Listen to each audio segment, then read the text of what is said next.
for hundreds of years, the buried city of Pompeii has given archaeologists astonishing snapshots of life in ancient Rome. We have something very special to show you. It's a major discovery that for the last 2,000 years has been lying buried beneath volcanic. They found a human skull, worn completely smooth. Not from age, from touch. Someone had held this skull, cradled it, run their fingers across it so many times over so many years that the bone itself polished like river stone. It was sitting among kitchen items, clay pots, wooden bowls, a half-eaten breakfast, like a family photograph on a mantelpiece. That skull is 2,850 years old. And it's not even the most disturbing thing archaeologists found when they uncovered this Bronze Age settlement beneath the wetlands of eastern England. They're calling it Britain's Pompeii. But unlike Pompeii, there's no volcano to explain what happened here. Just an entire community that vanished in a single night of flames. Combat spears stacked by the door. A meal left unfinished. And a question nobody can answer. What made these people run? And why didn't they ever come back? What archaeologists discovered at this site is rewriting everything we thought we knew about ancient Britain. And by the end of this video, you'll understand why experts are still struggling to explain what happened here nearly 3,000 years ago. The discovery started the way most archaeological breakthroughs do, by accident. Up until now, we've been concentrating on the area around the castle. You can see that sand there, that's our... Quarrying operations in the fenlands of eastern England exposed something that shouldn't exist. A Bronze Age settlement frozen in a single catastrophic moment. The settlement was going about its daily routine, hence there's food inside the pots and things and spoons and stuff like that, so it's caught that. Preserved so completely that wooden bowls still held their last meals, and threads remained attached to ancient spinning bobbins. To the untrained eye, it looked like a mud bath. But to the experts standing in that excavation trench, this was unlike anything they'd ever seen. Chris Wakefield was one of the first to realize something was wrong. The timber he was staring at should have rotted away nearly 3,000 years ago. The wood was charred black by fire, but preserved perfectly by oxygen-starved wetlands. So there we go, we've got a socketed axe. Yeah. It's one of several that's come out of this roundhouse. Ooh. Oh, wow. You can see, and Every axe mark looked fresh, grooves so sharp they caught the light as if the carpenter had only just walked away. At first glance, it seemed impossible. Bronze Age sites never look like this. Normally, most Bronze Age excavations offer shadows in the dirt where wooden posts once stood. If conditions are favorable, maybe some pottery fragments, a pit of animal bones if luck smiles. But what emerged from the peat of eastern England broke every rule they knew.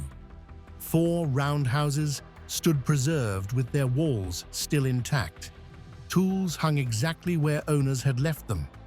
A wooden spoon sat in a bowl of half-eaten porridge. The ancient settlement found in Britain dip ahead slightly and we'll be walking into those buildings. The archaeologists begin with Roundhouse 1. delivered something archaeologists dream about but rarely see. Every object, every surface, locked in motion. A complete snapshot of daily life frozen in time. The 55-person Cambridge Archaeological Unit team called it Archaeological Nirvana. Their £1.4 million excavation revealed a settlement built on stilts above a slow-moving river in the fenlands of Cambridge. Each roundhouse measured roughly 538 square feet, with walls of woven branches plastered with clay and roofs thatched with reeds.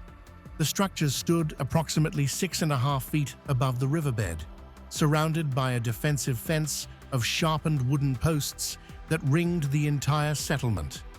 The engineering was remarkable. The builders understood load distribution and the physics of shifting currents. They knew how to select timber that would resist rot in constantly wet conditions. They calculated the spacing between support posts to prevent sagging or collapse. This wasn't trial and error. This was refined engineering knowledge passed down through generations. The circular shape of the roundhouses served multiple purposes. It evenly distributed structural stress. It shed rainwater efficiently. It trapped warmth inside during cold months. Even in modern tests, this design performs better than many square structures. What archaeologists once dismissed as primitive huts were actually the result of refined experimentation. Structures shaped by both necessity and genius. Everything about the design spoke of confidence, a people who believed their world was secure, but it wasn't. Sometime around 850 BC, in the heat of late summer, the settlement caught fire. Flames tore through the tightly packed houses in minutes, reed-thatched roofs and wooden walls. The whole place was kindling, waiting for a spark.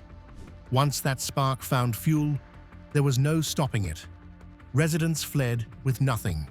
No time to pack valuables, no time to grab tools or treasured possessions, no time to release the lambs trapped in their pens. The animals burned alive, which tells us everything about how fast this happened. Think about it. If you have 30 seconds, you open the gate. You let the animals out. These people didn't have 30 seconds. The fire moved so fast that families abandoned everything. Children's toys, weaving projects half finished, food still warm on the table. The heat was so intense that timber posts charred black within minutes. Structural beams that had been carefully shaped and positioned collapsed into ash. Walls that had taken weeks to build crumbled in moments. But then, something strange happened. As the burning structures collapsed into the water below, wet mud smothered the flames. The settlement sank beneath an oxygen-free environment, and oxygen is what causes decay. Without it, organic materials can survive for thousands of years. Wood, fabric, food, even fingerprints pressed into clay. The same disaster that destroyed the settlement also preserved it. It's a roundhouse with the roof still stuck on top of it. It's a home of someone 3,000 years ago, and we're going to go inside of it. For nearly 3,000 years, everything waited beneath layers of peat and sediment. Sealed like a time capsule nobody knew existed. Generation after generation lived above this site without any idea what lay beneath their feet. When 20th century quarrying finally exposed part of the site, archaeologists discovered something that would shock experts and rewrite the history books. This wasn't just another Bronze Age excavation. This was Britain's answer to Pompeii, a complete community preserved in the moment of catastrophe. The comparison isn't media hype, it's accurate.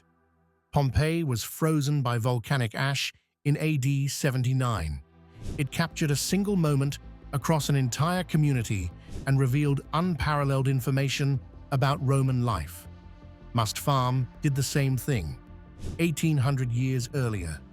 Both sites show how families organized their homes, what they ate for breakfast, where they stored their tools, what they were doing in their final moments before disaster struck. But here's what makes Must Farm even more remarkable. Pompeii had stone buildings. Stone survives naturally. You can bury it for millennia and dig it up looking almost the same. Bronze Age sites are different. They're made of wood, fabric, and organic materials. These things rot. They disappear. They leave nothing but stains in the soil, faint shadows where posts once stood. The level of preservation at Must Farm was unprecedented for Bronze Age Britain. When the excavation findings were analyzed, the sophistication shocked the archaeological community. The architecture was advanced. The possessions were abundant. The craftsmanship was refined. Everything pointed to a society far more complex than anyone had assumed. This lost city found near Peterborough was about to force experts to reconsider everything they thought they knew about life in 9th century BC Britain. And nowhere was that reconsideration more dramatic than inside the roundhouses themselves, because what archaeologists found there didn't just challenge their assumptions about the past. It collapsed the distance between their world and ours. Inside one of the roundhouses, archaeologists discovered a pottery bowl with the fingerprints of its maker still imprinted in the clay. Think about that for a second. Someone pressed their fingers into wet clay nearly 3,000 years ago, and you can still see the ridges today, still trace the whorls and patterns, still feel the pressure they applied. The bowl contained the remains of wheat grain porridge mixed with animal fat. A wooden spoon lay beside it. Someone had been eating breakfast when the fire started. They set down the spoon, fled the building, and never returned. It's the kind of discovery that makes time collapse. You can feel the person who last touched it. You can imagine them sitting there, spooning porridge into their mouth, completely unaware that in a few minutes their entire world would change. We've all had moments like that. The last normal breakfast before bad news arrives, the last ordinary day before everything shifts. These people had that moment too. They just never got to finish their meal. But the porridge wasn't the only surprise. Chemical analysis of residues inside other pottery vessels revealed something unexpected. Traces of honey mixed with deer meat. These families weren't just boiling grain and hoping for the best. They were seasoning their food, combining flavors, creating what researchers described as a prehistoric version of honey-glazed venison. A dish no one expected from Bronze Age Britain, created nearly 2,800 years before modern recipes would rediscover the same combination. These people had taste, they had preferences, they had recipes worth passing down. They cared about how their food tasted. Across the settlement, evidence of daily life was everywhere. Archaeologists uncovered 128 ceramic vessels, jars, bowls, cups, cooking pots, many still stacked or nested together as if waiting to be used. The craftsmanship was refined. Smooth walls, symmetrical rims, decorative patterns matching pottery found hundreds of miles away. Whoever made these vessels knew exactly what they were doing. They'd trained, they'd practiced, they took pride in their work. Wooden artifacts survived too, perfectly preserved in the wetland mud. Boxes and bowls carved from willow and maple still held their shape after nearly 3 millennia underwater. 40 bobbins lay where weavers left them, threads still attached. Someone had been in the middle of a project. 15 buckets scattered across the houses told their own stories. One had been flipped over and scarred from repeated use.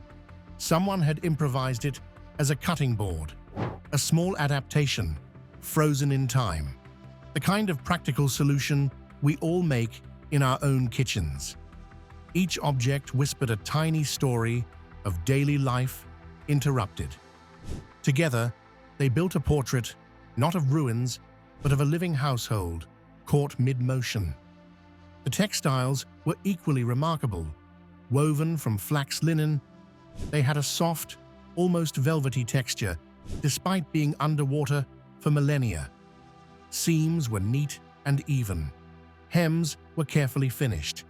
Though individual garments couldn't be identified, the quality of the fabric was undeniable. These weren't rough, primitive cloths. Creating fabric like this required significant skill and time. Whoever wove them had trained for years. They understood tension and thread count, and the patience required to produce something beautiful. Not everything served practical purposes.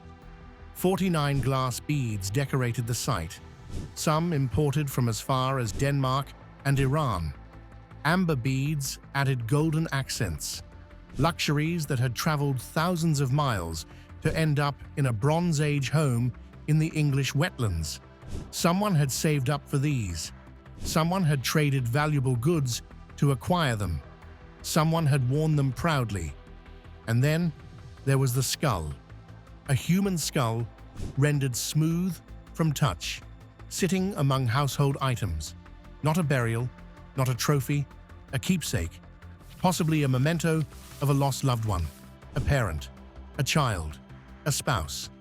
Someone had held this skull regularly, often enough to wear the bone smooth, often enough to polish it like river stone.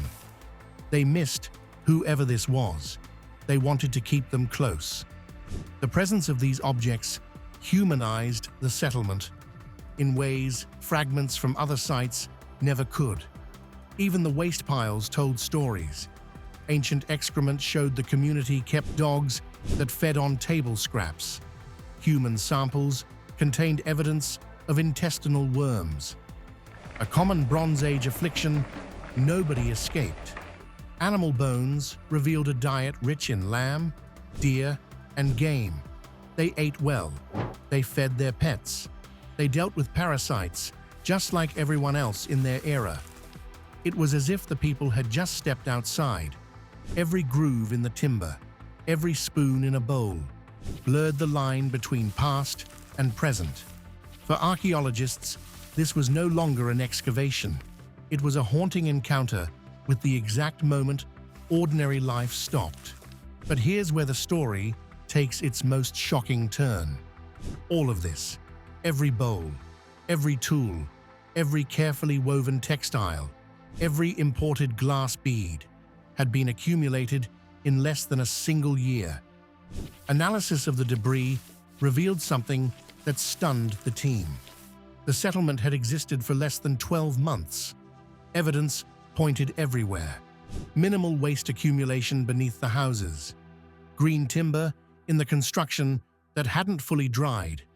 Absence of wood-boring insects that would have appeared in older structures. No signs of repair work or modification. No seasonal layers in the garbage deposits. This entire community had lived and died in under a year. The timeline challenged fundamental assumptions about Bronze Age society. How could a community build something so advanced, so complete, so quickly? How could they acquire so many possessions in such a short time? How could they establish trade connections that reached across continents within months of settling? The answers forced archaeologists to rethink everything. Each of the 4 preserved roundhouses contained nearly identical toolkits: sickles for harvesting grain, axes for chopping wood, gouges for carving, handheld razors sharp enough to cut hair or cloth. These weren't heirlooms passed down through generations. They weren't luxury items hoarded by wealthy families. They were everyday tools for ordinary people, standard equipment that every household needed and every household had. Bronze, once thought scarce and precious during this period, was everywhere. The implications were staggering. Trade networks had to be strong, fast, and efficient to supply this much material this quickly.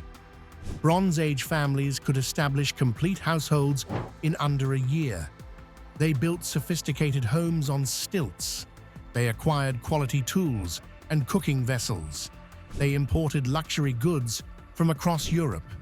They wove fine textiles and created comfortable living spaces.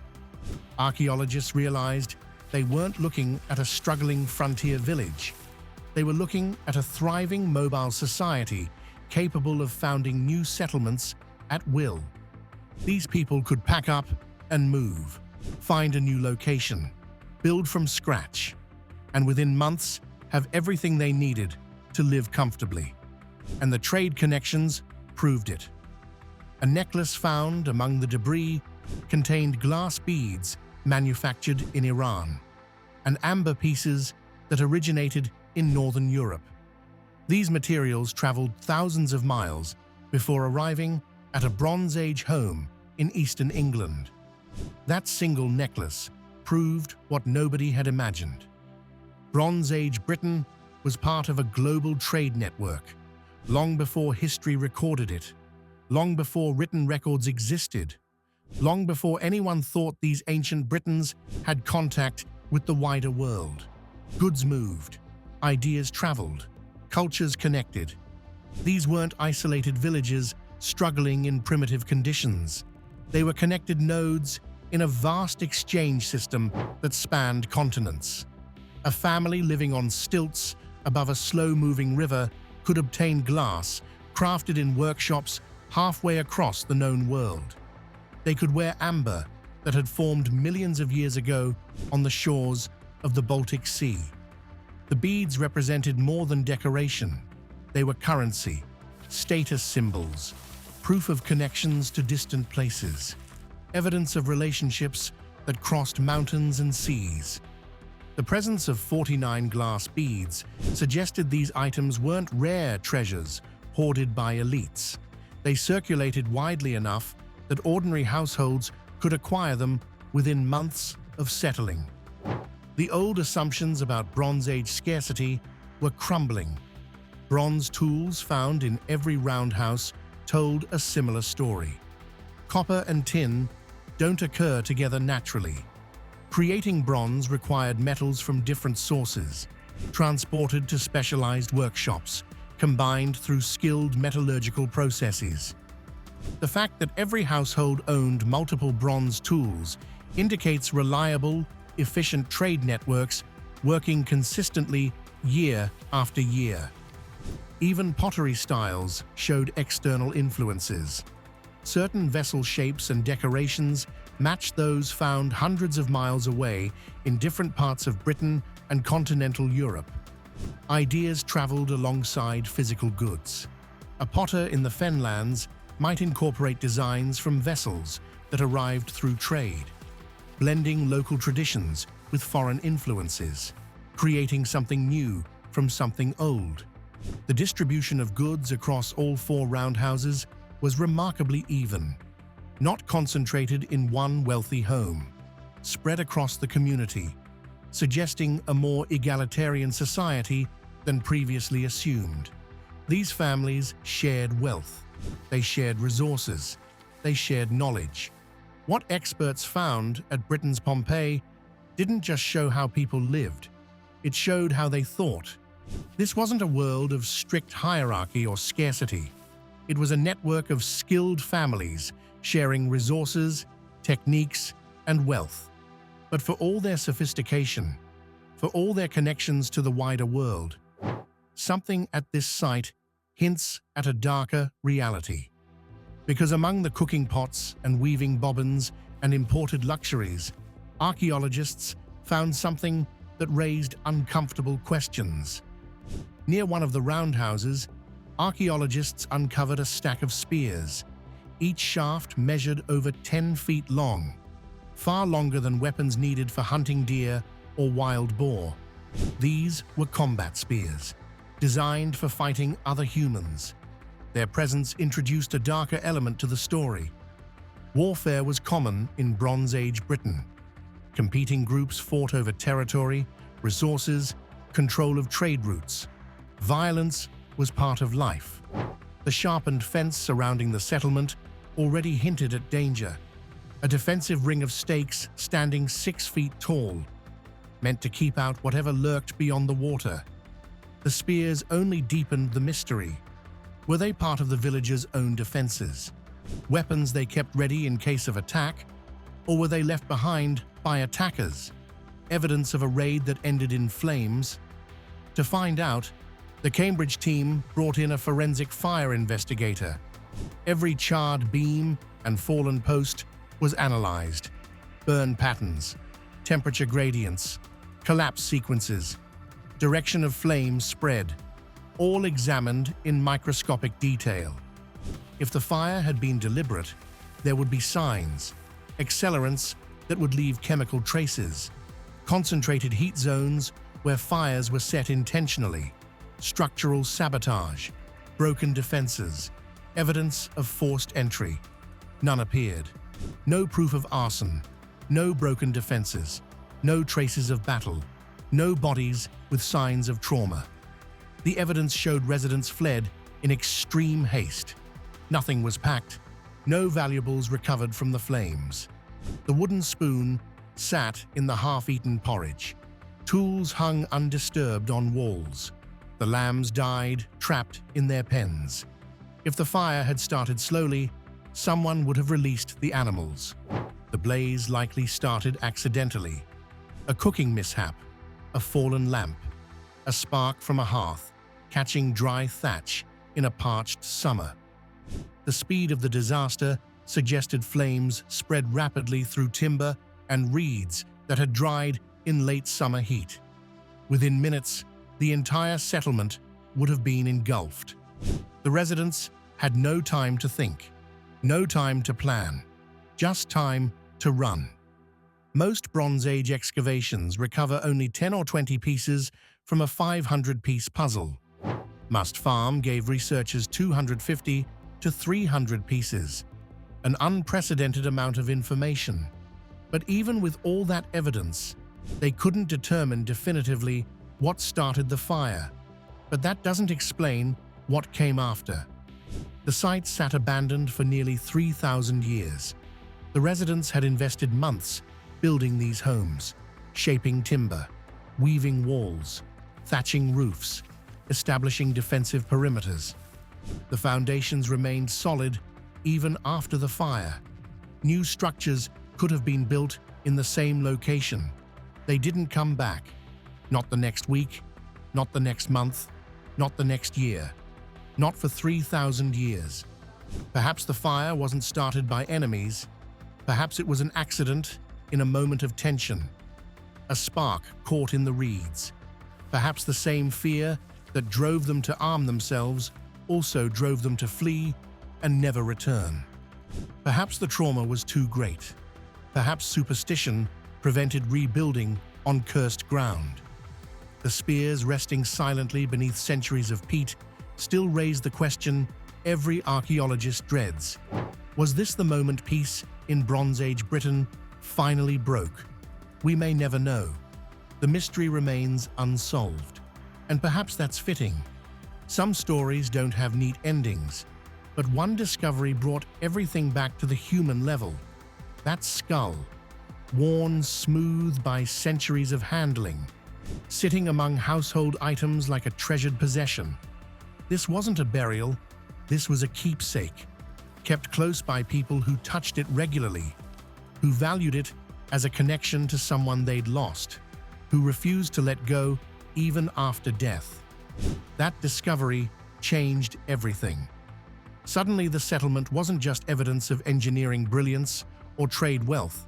It was personal. Behind every tool, pot, and textile were real people. People who loved, who grieved, who remembered, who kept physical mementos of lost family members, who touched those reminders often enough to wear the bones smooth.